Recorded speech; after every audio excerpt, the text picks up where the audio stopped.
Welcome to my podcast, Keeping It Real with Janine, your guide to living an authentic, healthy life.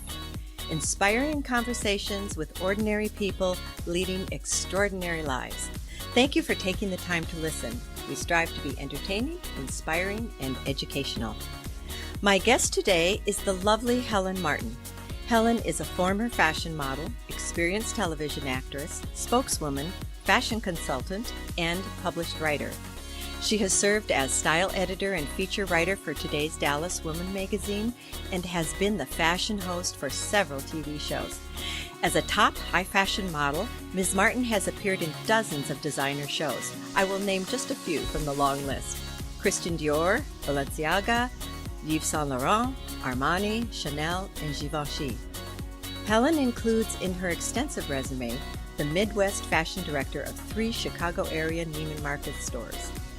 Helen's website, Helen Martin Style, is dedicated to every woman who demands to be master of her universe, who understands the meaning of claiming your space, having the confidence to walk into a room and know you look fabulous.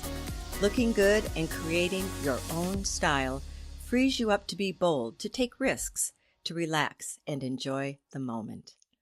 Hi, Helen. Welcome to Keeping It Real with Janine. It's wonderful to have you on the show. Thank you, Janine. It's great to be here. That was a wonderful introduction. Thank you. Well, thank you. You have a pretty amazing life, and I could have gone on and on, but I had to cut it short. You have created a pretty fascinating, adventurous life for yourself. And I thought it would be inspiring for our listeners for you to kind of share how you became a fashion model. You're an author also now. You've got a book of essays coming out that we'll talk about. How did you begin and be inspired to move in this direction? Well, I think it all began because I was born and raised in a small town in Illinois. Mm-hmm. And it was a glorious childhood. My parents were first generation. My parents are Italian. Mm-hmm. So it was an amazing time as a child because there was so much singing with my mother. She was very, very creative. And my dad was tall and handsome. And as a child growing up, I would watch my mother in her sewing room as she put together these incredible outfits that she wore. And I loved that. And then as we were growing up, my sisters would wait at the bottom of the stairs when my mom and dad were getting ready to go out and watch them come down the stairs. So elegant and beautiful. My mother in a satin dress. And if there was dancing, she would have a wonderful skirt that was detachable so she could dance. And my dad, handsome and beautiful. And when they left, when they would get in the car and wave to us, it was like 2 movie stars. And my mother's friends, in those times, everybody copied movie stars, Janine. Mm-hmm. They just, when they went to the movies and those gorgeous black and white, wonderful glamorous movies, I was drawn to fashion in that way. I was in high school and we had designed and made outfits to be worn. I don't even know if they have home ec anymore. Do they? Home economics? I think they do, actually. Yeah, I think they do. That's good. I remember home economics. Yeah. It was there was one semester was cooking and another semester was sewing. Mm-hmm. So we cut our designs to shoe, and I remember mine so well because it was pivotal when I'm sorry, I have a little allergy here in Texas, so mm-hmm. I know it's like a thing happening going on. Anyway, there were about 10 of us that survived this. That means we finished making our garments. And she said, well, we'll just have a fashion show. And none of us knew what that. We'd never been to one. Mm-hmm. There was no rehearsal. There were just, here's your outfit. And I had a wonderful brown tweed waistcoat, so it would be a vest. Mm-hmm. And I had a skirt with a big pleat and pockets. So we got a nice white blouse with it. And she said her directions for the show, Miss Earnhardt, were, okay, so when the music starts, just go out there and walk around the stage and come back. That was our rehearsal. Wow. I was backstage and ready to go. And of course, family and friends were there. And I walked out on stage and I had a spotlight. I went, whoa. And I modeled that outfit. So it's just a thing that, I had seen it obviously somewhere. I watched it on television, but I put my hands in my pockets. I moved, I twirled, I opened a couple of buttons and walked off. And after the show, my teacher came to my mom and dad. We talked about the show, and Miss Earnhardt said to my parents, your daughter should be a fashion model. And my mother, of course, got it. She's very creative. She, yes, I think that's a great idea. My dad, of course, didn't. He's thinking, wait a minute, what about a teacher? What about a nurse? That kind of thing, And so it never left me. That moment never left me. And that's when I started researching where I could go to school when I graduated high school to become a fashion model. My friend and I, my darling friend, wanted to be an airline stewardess. So this is like two girls from a small town that, wanted something different. I did not want to get married and have children. That was not what I wanted. Mm-hmm. Mm-hmm. And it sounds like your first foray onto the runway there got you hooked. It did. I went, wow, this is very cool. It did get me hooked. I wanted more of it. It's just like an actor that keeps going back. I mean, it's because of that moment of truth that you get on stage in a film, in a moment that you're hitting the runway and you connect with the audience. Mm-hmm. And it's wonderful. And that got me going. And then, of course, I wanted to go directly to New York, and my dad said no. Chicago would be fine. My dad would take mom shopping on Michigan Avenue to Chicago. So that sounded right for him. So I worked and saved my money in my little town. And do you want me to go on with this? Is this too detailed? No, I think it's great. Did you end up going to college, or because you said you were looking for places to learn how to be a fashion model? I'm not sure there are any, are there? Oh, there are. Yeah. I mean, one thing Beyonce does say that when she's got the next top model, she does say, you have to have training. I do, it's not that you're cute and you're darling. You do have to have training. Right. It's a little different now how they teach it. But as far as schools go, it's more of it's training. Like I'm at KD Conservatory and KD Studio in Dallas. I was with Kim Dawson Agency for years as a runway model and a print model. And they opened a school called KD Studio, and that's where I'm working part-time. And we have training. It's called Fashion Dimension, and young girls having an incredible fashion show after eight weeks of training. So, yeah, it's still out there. And especially in photography, because you don't have words to express yourself. Mm-hmm. You have facial expressions, and every look has to be a moment, and every look has to be an expression.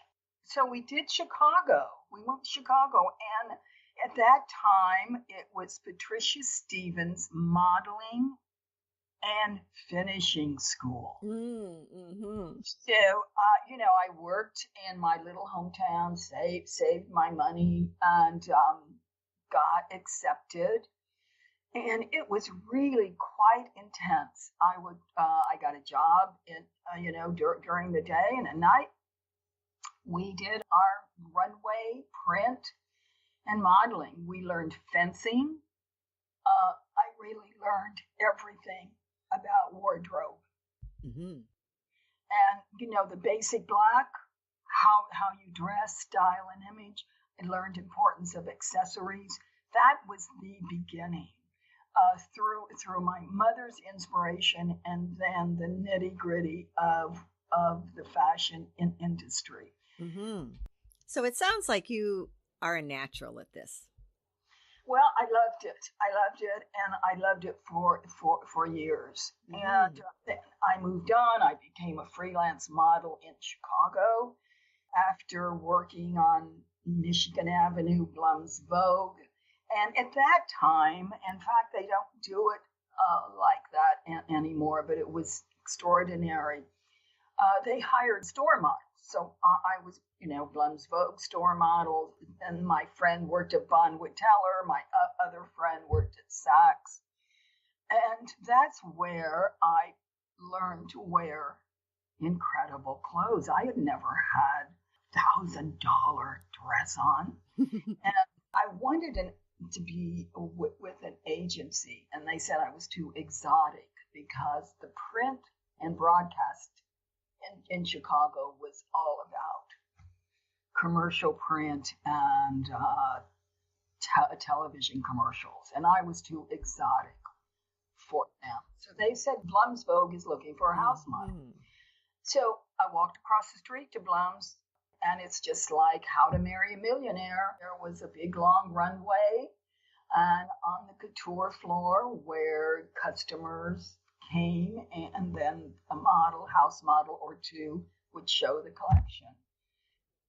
He brought out a gown, and it was a Galanos gown. And since then, of course, I've worked many, many shows for Galanos. Stanley Marcus called him the top American designer, and there are a lot of top American designers, but he called Galanos the top. So then I tried that on, and then I knew what couture meant. I was in another world, and it's of couture. So that's where that all happened. Then I started being photographed, and I was in the paper, and then the agency that turned me down then called and said, by the way, I'd like to have you come in. And then I became one of their top models. It was an extraordinary experience. And Victor Skrymneski, I always wanted to be a print model, which is totally different than runway. But I was fortunate to be successful in both disciplines. Wow. It really is another world, isn't it? I mean, I've done some, certainly not anywhere to the extent that you have, but I've had an agent, and I've done some print work, and I did some, local runway work when I was younger. You know what it all means. It's very disciplined. It's still disciplined, Yeah. Yeah, I still have some pictures of myself from some print work in the house, and people look at it and they go, "Is that you?" I'm like, "Yep, that's me." Do not ever get rid of those pictures. That is your life. That's archival for you. I have my photos up in my office, and they're all black and white because I love black and white, and they're extraordinary photographs. And I'm blonde now because I'm really not. I have gray hair, but I'm not going that way. I'm not going that way. So when I did try to go that way, the hairdresser is like looking at my face in the mirror, and he goes, "Okay, Helen, you're not ready." So he left it like he took it off or something, and I've been blonde ever since. Yeah, my sister it has beautiful white hair, And it's so gorgeous and it looks so good on her. But I like my red. I just can't do it yet. I don't know if I ever will. It's lovely with your skin. I love it too. I love red. I thought about going red, but you look great. Yeah. Well, and my sister was a natural red. We used to call her Carrot Top. That's so cool. Well, that's so funny because I have a sister that's younger than I am that has beautiful white hair. Beautiful white hair. It's just how you see yourself. You just want a certain look. Yeah. So I would imagine that you've traveled a lot. Have you lived in different parts of the world? And no, mostly it was traveling. Mostly I traveled. I, of course, always travel to Italy because, you can never get enough of no, that. Absolutely not. While I was, and I don't even know if they have this anymore. I'm sure they wouldn't ever call it this. They had for men only shops during Christmas. So, it was all a slow time for we freelance models. So, whoever could snag a job like that, it was like, the whole month of December. And I always worked for downtown Marshall Field in the 28 shop. It was called for men only, and only men were allowed, and it was all things for women in there. It's guys coming in, buying for their wives, their girlfriends, their mistresses, whatever they were there buying for. And one day, this Texan came in. There were two of us working, and my friend said, God, that guy's so cute over there. He has such a great smile. And I didn't think, he was, he was okay. But yeah, that was how I eventually got to Dallas, Texas. Yeah, he said, what's that thing you have on? I had on a red peignoir, like a satin, like a nightgown. I'm in this shop. And it's like, oh my God. I said, it's called a peignoir. And he didn't think too much of that. And he spotted a bathing suit on the wall. And he said, if you try that on, I'll buy it. I went, oh dear God. Who is this person? So not cool and sophisticated, all the guys I date. So of course I said, we don't try bathing suits on. And a little while later, my manager came over and said, this gentleman would like to have you try your bathing suit. Of course, I had crazy eyes looking at her, and she just had her manager eyes on, and she said, okay, thanks, Helen. I'll get the suit for you. And I tried it on, and I worked that suit. I grabbed a fur and worked that suit. So I eventually married him and moved to Dallas because he wrote to me, and he was going on an adventure to Alaska. And I thought, oh my gosh, that's so exciting. And that's how it started. He's a hunter and an explorer, and we traveled all over the world. And so it was an amazing, amazing life. And when I moved to Dallas, I thought I was just going to be this I was going to retire from modeling. Pauline Trigger, I was one of her muses on 7th Avenue, designing her collection on us. Because she called the fashion office and said, there's a model hiding out in Dallas and I need her for the collection. I need her for the show. And of course, I couldn't turn that down. How could I turn that down? No, I wouldn't. No, would you? Of course not. So I went to Neiman's, and of course I fit the show. The girl at Neiman said, I've signed you up with Kim Dawson.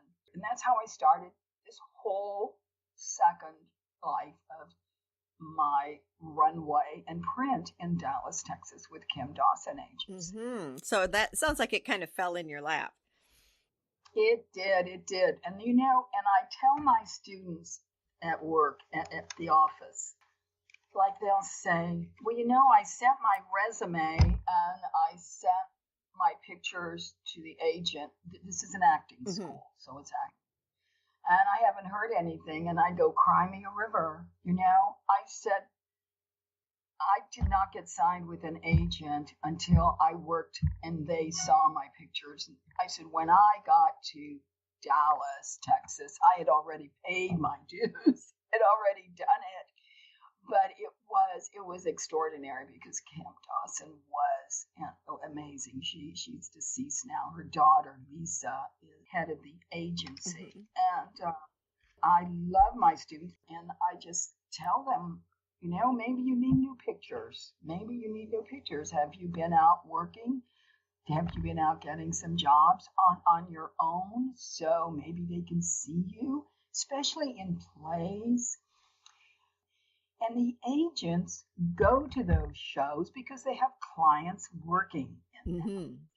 Now, many times that's spotted. Oh, I saw this great talent. He was in the second act and played Joe. And that's how the business works. It's networking, and you have to be out there in acting, in filmmaking. We have 3 degrees. You have to be out there. You have to learn, how to do it. And I have filmmakers. I mean, it's so tough. But remember, who's going to put money in your film, and why should they? Can you articulate the reasons? So we have a great conservatory at KD Conservatory. It's extraordinary because we offer 3 degrees. And then we offer modeling as well, and runway, and for our young people. Well, it sounds like you're having a lot of fun. What would you say is your most memorable piece that you've modeled in your career? Do you have like some favorites, or do you have a favorite designer? Oh, that's such a good question. I've been through that over and over in my head.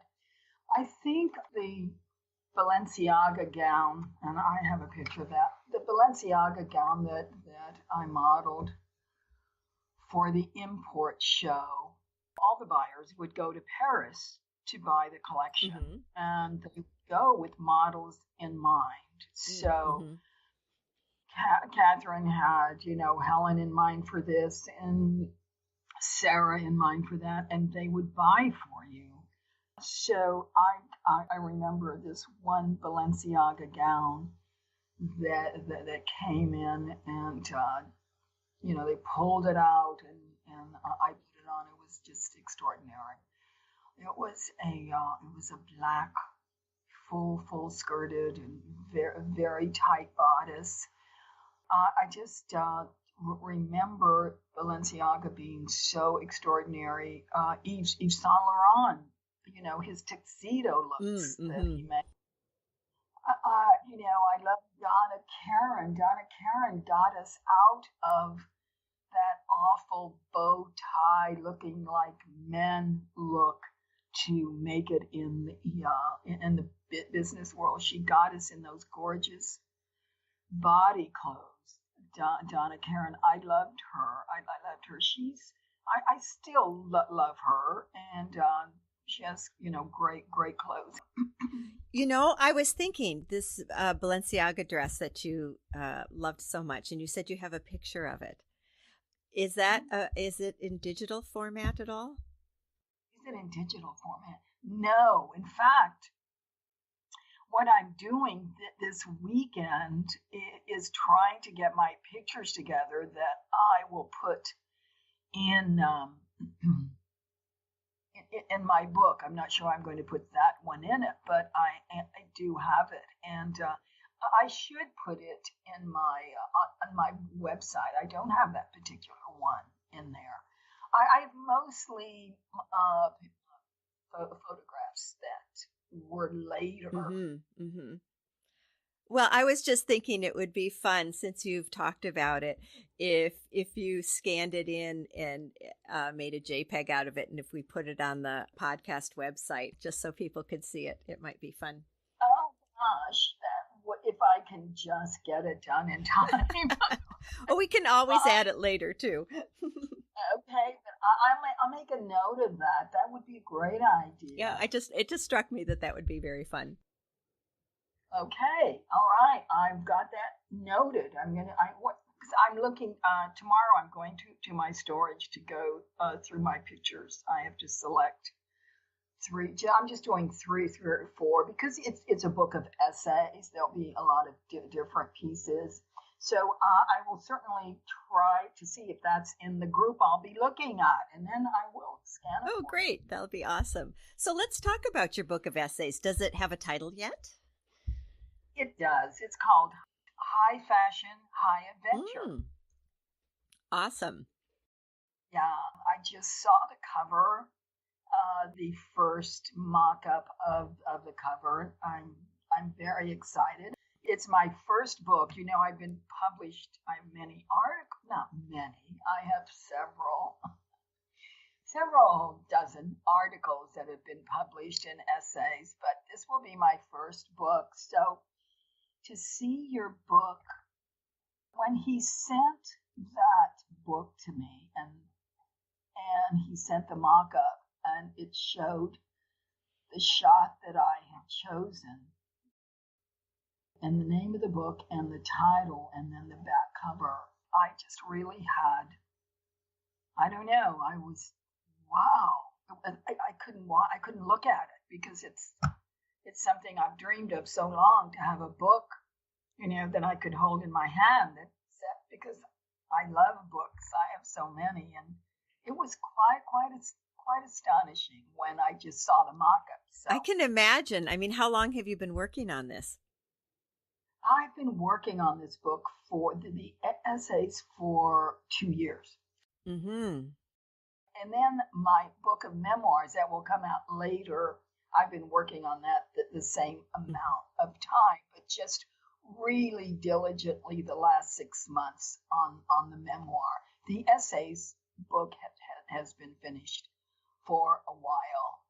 So it just takes so long. I just want to tell your listeners that's thinking about writing, I don't care, add a year to what you think is going to do. You're going to be finished.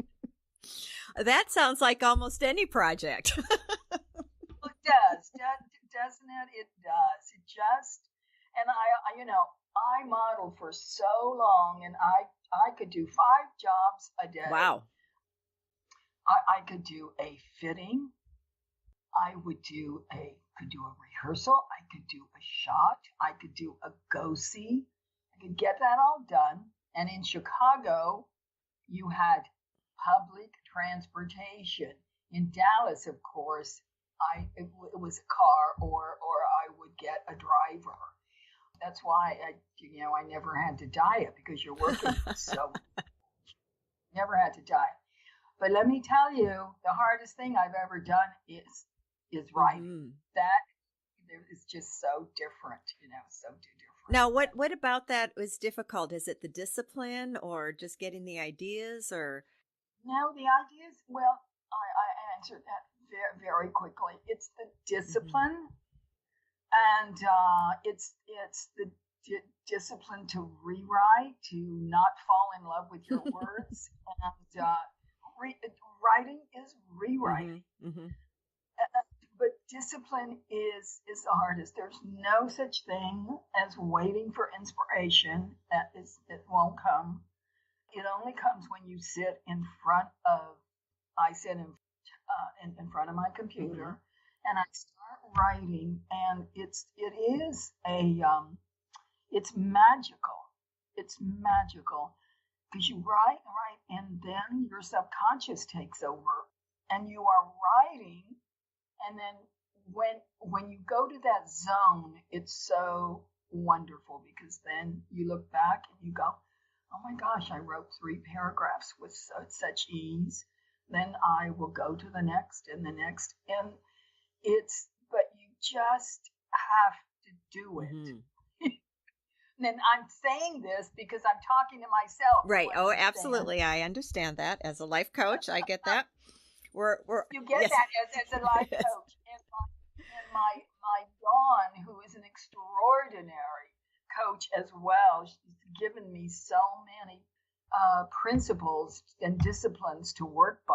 And I just fall down, Miss Janine. I fall down. I go, oh, I can't believe it. I'm not doing it because you have to write it. And also, I've started fiction. Do you write fiction? No, I've been told for so many years that I should write a book, and I just it just hasn't appealed to me, and I think that's why I'm doing the podcast instead of writing a book. Yeah. Well, this is so creative what you're doing. This is incredible. It's so much fun. It gets me out of myself. It puts me in another world. I'm connecting with so many wonderful people, and everybody, has a story to tell. There's so much inspiration, and in today's world where people are scared of what's going to happen next, and there's just so much dysfunction, I'll call it, going on, that everyone, I think, needs uplifting. Everyone needs to be inspired and give a little push, And for me, luckily, I am pretty disciplined. I had an aromatherapy company, excuse me, for years, and was always a bit of an entrepreneur. Oh, yes. I found that, like with the podcast, I upload every 2 weeks, and I have my schedule, and I keep to it, and I don't have anybody to answer to except myself, but it keeps me, I think it's good to have a schedule of some sort. It's so wonderful. You have to. Dawn has been incredible, and I could not do. I mean, her life coach skills, just as you have, her skills that she shares with me and lets me know that I've got it. Mm-hmm. I believe her, and I count on her. So it's important to have a coach like that. Important to have someone that stands with you. Mm-hmm. Absolutely. Absolutely. She has really, really helped me. And the most exciting part is that she introduced me to you as well. I know. And for those who maybe haven't listened yet to, I think it's 2 episodes ago, Dawn, I know her as Zigzag. It's so hard for me to call her Dawn. Dawn Montefusco has been on the podcast, and it was a lot of fun talking to her.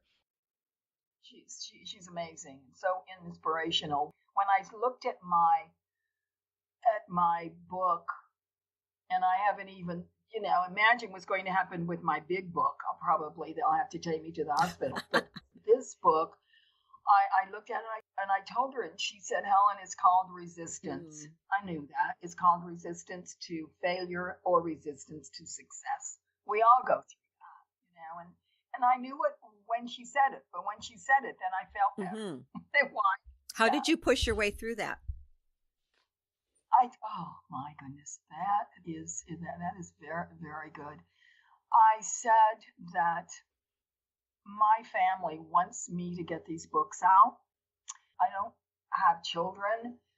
I want these words that I have to tell. I want these stories to be out there. I want it there, and I just have to keep going. I don't even know if I'm answering that. No, you are. So you must have, I would assume, I don't want to put words in your mouth, but that you had to discipline yourself in some way to get this done.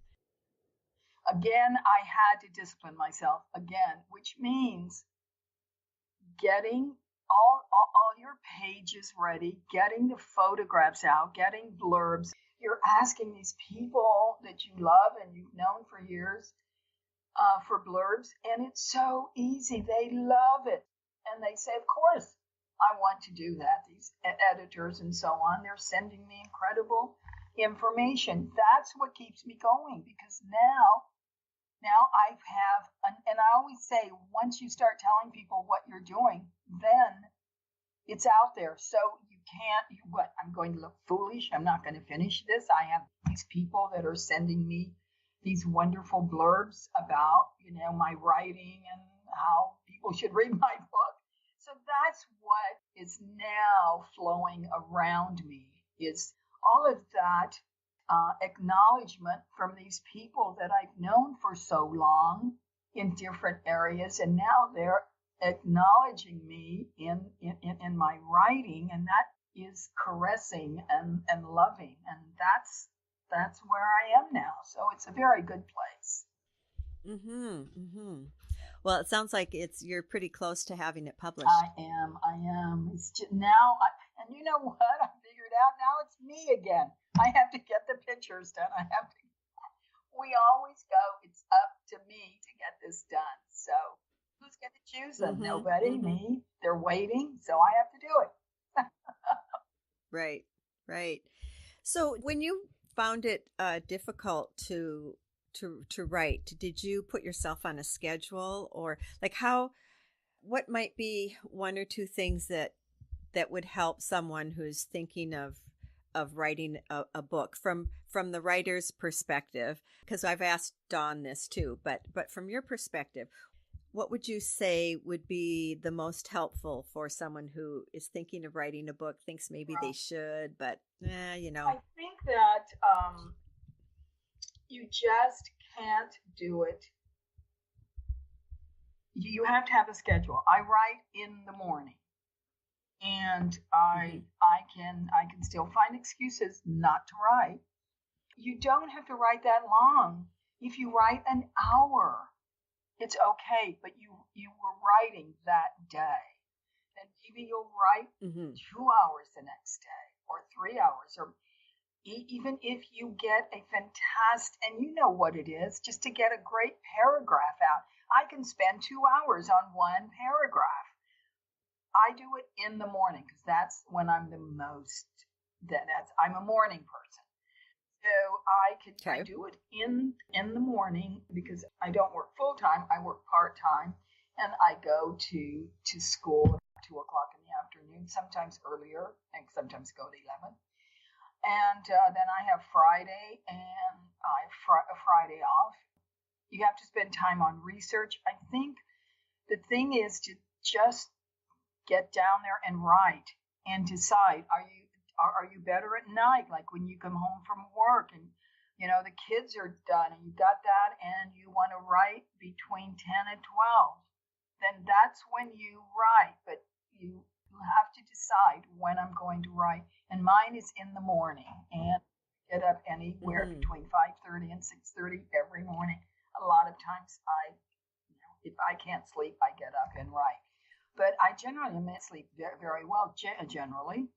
And I get up, and I will, if I get on the computer and start just playing on the computer, then I've wasted too much time. And I do that. Mm-hmm. So I try not to, and I try to do the writing because that's when I'm fresh. That's when I'm thinking, and that's when my creative juices, I think, are there. And that's when I'm relaxed. It's quiet. And it comes to you. It's there. It's inside of you. It is there. All it does is you just write. Some people don't want to correct themselves as they're writing. I do. I write a paragraph. I have to perfect it until my editor sees it and go, well, that's not perfect. Let's do this. I don't know what you mean by that. Oh, really? I thought I was very clear. I know, it's interesting when you always have to take the perspective of someone who doesn't know anything about what you're writing about.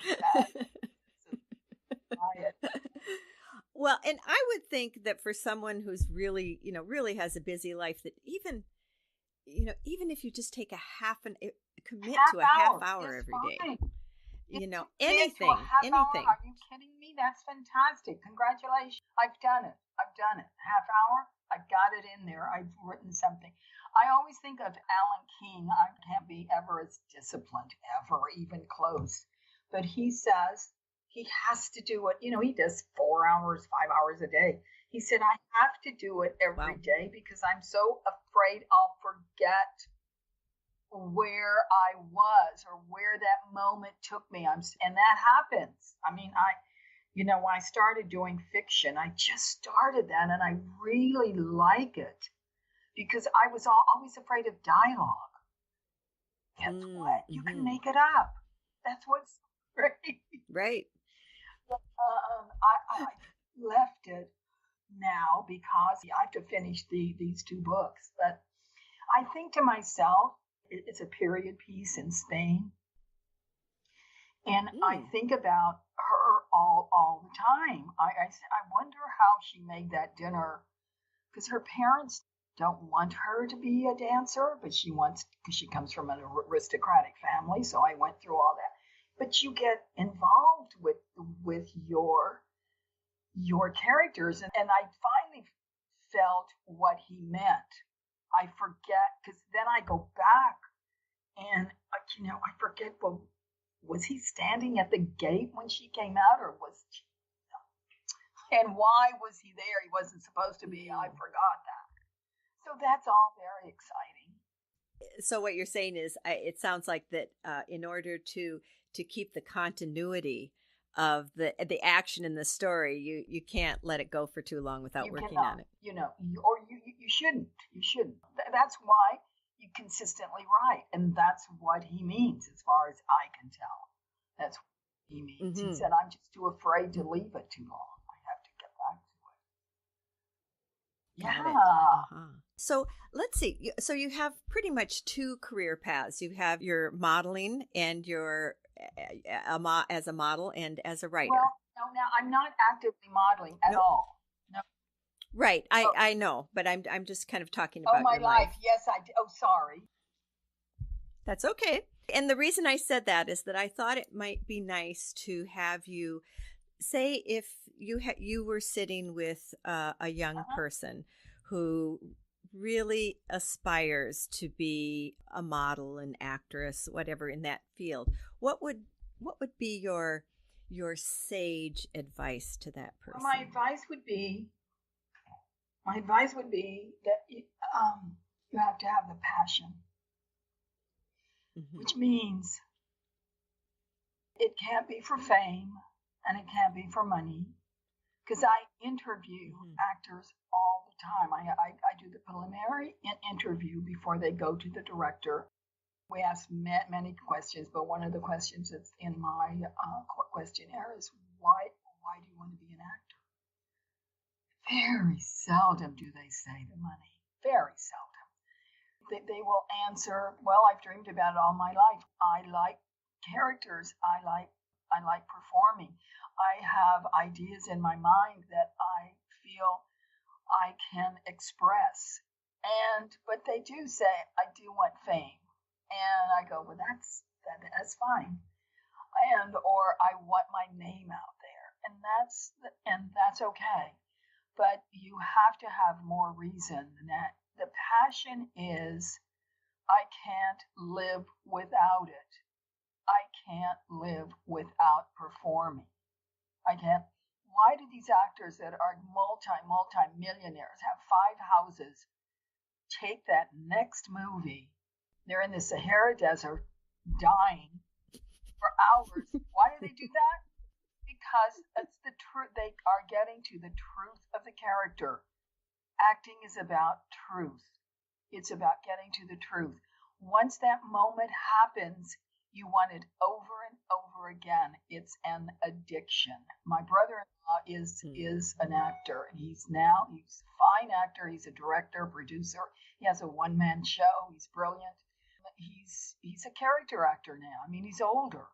In fact, there's a story about he and his co-host, who is as old as he is, and they're driving out to one more show somewhere. And she said to him, and he lives close by with my darling sister, why are we doing this, John? Why do we keep doing this? And she said, because I must do this. I can't do anything else. That's how passionate it is. And to have our teachers like that teaching, because he teaches as well. All of the teachers are like that. They teach. They don't make, their money from that.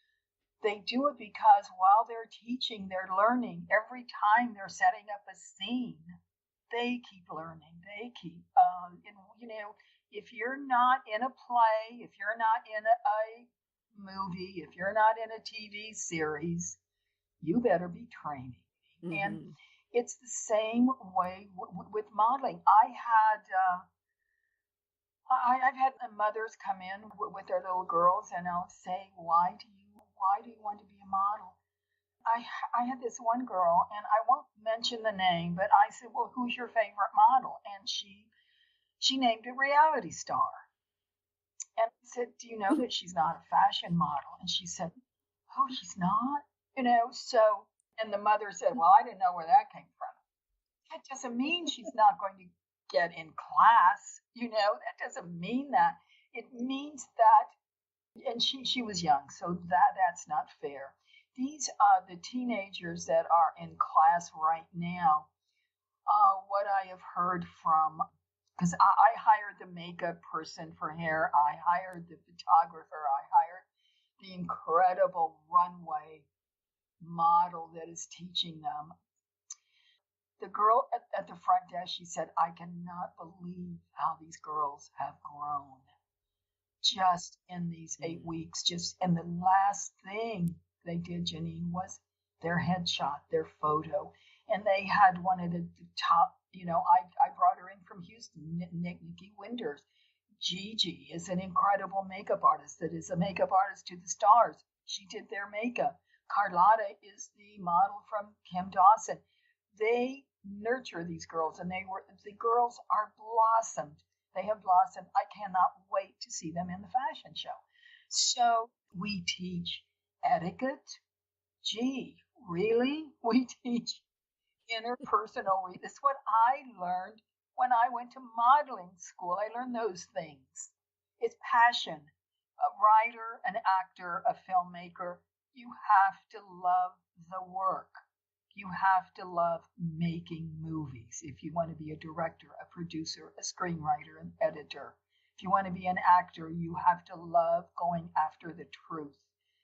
One of the most incredible moments that happens at KD Conservatory is watching an actor discovering the truth. Watch an actor move from his brain, because when you come in, it's all intellectual. Well, hello, I thought you were going to call me. Really? Do you believe that? Do you believe what I just said? And then when they go through, like, sometimes it happens first semester, they find it. Sometimes it doesn't happen till third semester. But what's the most amazing thing is when you are witness to it. Like you have seen them in a play and they were fine. It's even more than that is when it happens to them at the same time the audience feels it. They're doing the thing and they're so engrossed in it. I've seen them. I don't see it that often because I don't have the opportunity anymore because I'm not there full time to watch them. They're shocked. They forget their line. They are in the moment. They're in that truth. There's nothing like it. Mm-hmm. It's an authenticity. Yes, it is. And that's what an actor strives for. It's always what he strives for, is truth. Mm-hmm. Well, those sound like very wise words. How about writing a book? If you had a person next to you who is, we'll go for, let's say we'll go for a he this time. Let's say he really has an interesting life, or maybe he's overcome some major challenges and would like to write about it. What would be the first steps that you would guide a person? I would say research material from successful writers. I have books and books on how to write, learn the value of play and how to give your permission to play in your writing. You have to go to the library if you don't want to start buying all the books. I buy books continually. Names of books that I can give you that I study and go over all the time. Once you do that, then you understand a little bit about what it takes, because then you'll read a little biography about a writer, what the disciplines he has, which are sitting down and writing your story. Don't edit it when you're a new writer. Don't worry about editing. That will come later. Just worry about getting your thoughts down and learn how to, evoke your story. Learn how to use images. If you can just know why that moment was so important to you, write it down. And know why you want to tell the story. I want to tell this story. It changes your whole life and your whole schedule. So you have to be ready to devote your time to that book. And never listen to naysayers. Never listen to, why do you think you can write a book? It's just like, why do you think you can be an actor? Why do you think you can be a model? Why do you think you could write a book? Because you can, because you are unique, and we want to hear your story. So sit down and write it. If you've had an inkling to write, do it. You will go into a whole other world, and it will be so, so satisfying. If you want to do it, if it's in your heart, then just sit down and write. And then you'll learn as you go along. You're going to research, you're going to find, you're going to join a writing group. They will edit with you. I've been a member of 2 or 3 writing groups. They, oh, well, I have to have something written for next week when I meet the group. I can't be stupid. So those kinds of things keep you going. And it's fun. So then you find your people, and that helps.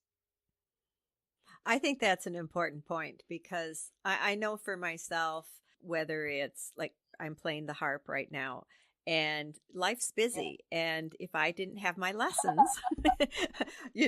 I wouldn't play as much, because there are other things that I need to do too. But when I know like this afternoon, I have my lesson with Nancy, and I feel really prepared, and it feels really good. It really sucks to go to my lesson and say, I haven't really been practicing much these last couple of weeks. You just cannot do that. I mean, you can't do that to yourself.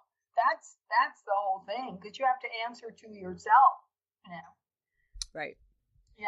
Right. So, well, good for you. You're playing the harp. Mm-hmm. Yes, I'm really enjoying it. I'm working on some really nice pieces right now. Yeah. That's so cool. I hope people are being inspired by what you've had to say, and I think that many will. Your book, once again, what's the name? The name of my book, yes, is called High Fashion, High Adventure. Okay, and when will it be available? It will be available after the first of the year. It should be available somewhere around January, early February. It'll be available. Okay. I'm looking forward to reading it myself. Thank I think you it'll be so fun. much. Thank you. And if people want to check out I know you have a website. How can people go there? Find you? Yes. And of course, I will get it ready for my book launch. It's a different kind. It's all about fashion, which is great. But I want to add to it for my book. But please, it's called. What is it called? No, it's your website, honey. It's called Helen Martin Style and Image. www.helenmartin, my full name, styleandimage.com. Great. And I will also have a link to it on the website. Thank you, dear. Thank you. Well, this has been wonderful. I really appreciate your giving your time and sharing your story and inspiring all of us to be more and go for our dreams. Absolutely. Go for your dreams. It's been so much fun. It's such a pleasure being with you today. Thank you for inviting me. Thank you so much. Thank you. Well, thank you. I feel like I have a new friend. Yay. Take care. Thank you, dear. Do you have 1 or 2 friends who would enjoy this conversation? Please share the love. It's my joy to be able to have interesting conversations with people who have knowledge and perspectives that can enrich our lives, and your help in getting the word out is greatly appreciated. I want to thank, once again, Helen Martin for generously giving her time and sharing her story. I found it to be very inspiring, and I know everyone has a dream of something that they would like to do, accomplish, and hopefully Helen has inspired you to take at least one new step forward towards that dream. You can subscribe to Keeping It Real with Janine on iTunes or your favorite podcast provider. Do you have a minute to leave a rating and a short review? That would be awesome. RealJanine.com, JANEAN, is the podcast website. There you will find links for my guests, show notes, and you can sign up for the email list.